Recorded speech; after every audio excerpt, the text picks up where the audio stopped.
Role. Sir काय सांगणार, marathon बैठका वारंवार पार पडत आहेत मात्र तोडगा काही निघत नाही. आजच्या बैठकीत नेमकं काय झालं?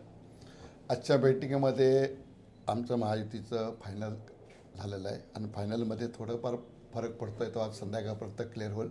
सन्माननीय महाराष्ट्राचे मुख्यमंत्री आताच बोलले आणि भाजपचे अध्यक्ष रवी चव्हाण, मी शिंदेसाहेबांशी पण बोललो. 2-4 सीटवरती प्रॉब्लेम आहे, तो आज संध्याकाळपर्यंत क्लिअर होऊन जाईल. किती जागांवर तुमची तडजोड होत आहे? भाजप किती आणि सेना किती? आता आमची 24 सीटवरती सीट आमच्या फायनल झालेल्या आहेत. बाकी 2-4 सीटवरती आहेत. आपलं तर थोडाफार फरक तो आज संध्याकाळपर्यंत CM साहेब आणि शिंदेसाहेब फायनल करतील. शिवसेनेला किती पाहिजेत आणि भाजप किती सीटवर लढेल? आता किती पाहिजे हा विषय नाही. ह्या वसई महानगरपालिकेवरती महायुतीचा झेंडा फडकवायचा आहे, त्याच्यामुळे आम्ही दोन्ही पक्ष एकत्र येऊन लढायचं आहे. मग आजचा काही तोडगा निघाला का नाही? तोडगा निघाला म्हणून तर आम्ही बसलोय ना सगळं. तरी आणखी तिढा कायमच आहे? काही नाही, आता फायनलच. आता उद्यापासून काम फॉर्म भरायचं चालू करू. कधी फॉर्म भरणार आहे? उद्यापासून चालू होईल, म्हणजे 2 दिवसात चालू होतील. पक्षाच्या आदेशाप्रमाणे चालू होतील. हिंदी